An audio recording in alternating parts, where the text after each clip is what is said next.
পূর্বেও বলেছি, এখনো বলি, সুন্নিরা ঘুমন্ত সিংহ, জাগ্রত করলে খবর আছে।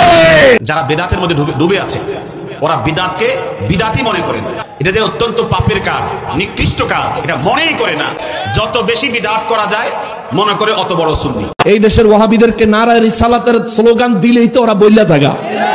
এর মধ্যে তারা এত বড় সাহস পায় কোত্থেকে? কয়েকদিন আগে মুর্শিদপুরে জুমা মসজিদ আগুন দিয়ে জ্বালায় দিয়েছে।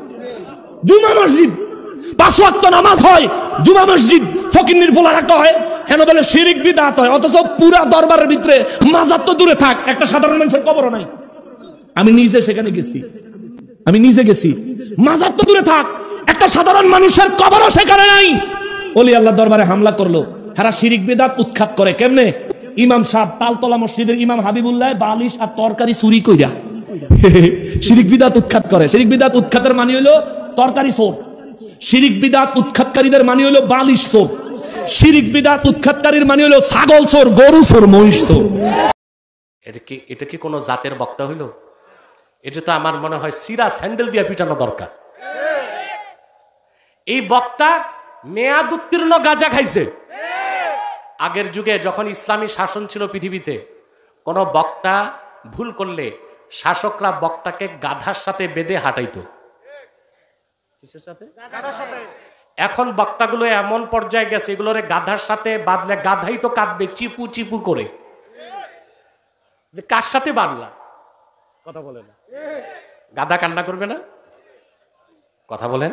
কওলি গায়রির রাজেহ হারাম, যে মতটা রাজেহ না মারজুহ, ওই মতে ফতোয়া দেওয়া হারাম। অতএব কোন ইমাম কি বলছে সেটা দেখলে হবে না, ইমামের মতটা রাজেহ কিনা এটা দেখতে হবে। রাজেহ মত কি? ওয়াল হাসিলু আন্নার রাজেহা আন্না মুহাম্মাদান সাল্লাল্লাহু আলাইহি ওয়াসাল্লাম রাআ রাব্বাহু লাইলাতাল মিরাজ বিআইনাই রাসিহ। গ্রহণযোগ্য মত এটাই, ১৫০০ বছর আগে মুহাম্মদ সাল্লাল্লাহু আলাইহি সাল্লাম মেরাজের পবিত্র রজনীতে ধুলক বুলক ছাড়িয়ে ৭ আকাশ পেরিয়ে আরশুল্লাহিল আজিমে যে ওনার কপালের 2 চোখ দিয়া আল্লাহকে দেখছেন। আল্লাহু আকবার বলেন। এটা রাজেহ মত, এটাই মানতে হবে, ঠিক না?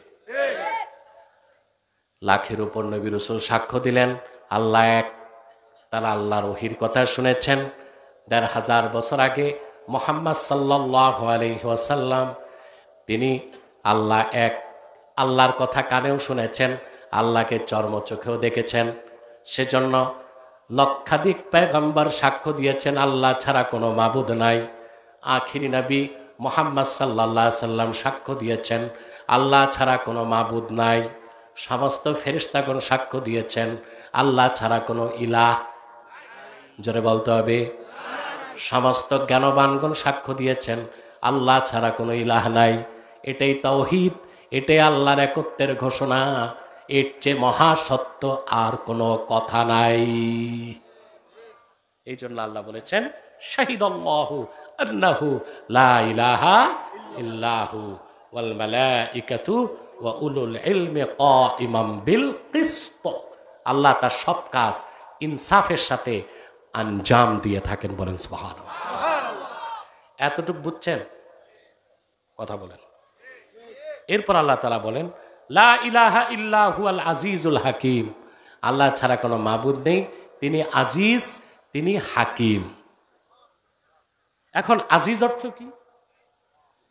আজিজ অর্থ বাংলাতে করা হয় পরাক্রমশালী, কিন্তু এটা পরিপূর্ণ অর্থ হয় না। পরাক্রমশালী অর্থ আজিজ এটা হলো না। আজিজ শব্দের অর্থ হচ্ছে, ইমাম ফখরুদ্দিন রাজি লেখেন আল্লাযী লা ইউজাদু লাহু মিসলুন, আকাশ ও জমিনে যার কোনো মেসাল। সুবহানাল্লাহ বলবেন। তাকে কি বলা হয়? আজিজ। এই শব্দ থেকে আহলুস সুন্নাহ ওয়াল জামাতের একটা আকীদা বের হয়, সেটা হচ্ছে সকল আকারের স্রষ্টা আমার আল্লাহ নিরাকার। সুবহানাল্লাহ। সকল আকারের স্রষ্টা আমার আল্লাহ নিরাকার, ওনার মেসাল নাই। আকার বললেই তো প্রশ্ন আসে, তাহলে হাত কত লম্বা, নাক কত লম্বা, মেসাল আসে কিনা? লাইসা কামিসলিহি শায়, আল্লাহর কোনো মেসাল, কারণ তিনি আজিজ। আজিজ মানেই হচ্ছে যার তুলনা নাই। সুবহানাল্লাহ বলবেন না? বাংলাদেশে অনেক ভণ্ড বাতিল ফেরকা আছে যারা প্রচার করে আল্লাহ তাআলার আকার আছে। বেয়াদব গুলো এত বড় বেয়াদব, আবার বলে আল্লাহ তাআলার এক এক হাতে 10 আঙ্গুলও থাকতে পারে। আল্লাহর শানে কথাগুলো বলতে ওদের ঠোঁটও কাঁপে না। আল্লাহর শানে, রাসূলুল্লাহর শানে কথা বলতে যাদের আদব নাই, ওই বেয়াদবরা কোনোদিন স্কলার হতে পারে না, স্ক্রু ড্রাইভার হইতে পারে। কি হইতে পারে? স্ক্রু ড্রাইভার, স্কলার হইতে পারে না। ভাই, মানুষ তো ওয়াজ শুনতে আসে ইমান বাড়াইতে, ওয়াজ শুনলেই যদি ইমান নষ্ট হয়, এই আমি ভাই, ওয়াজের ময়দানটাকে কিছু বক্তা নষ্ট করে দিচ্ছে।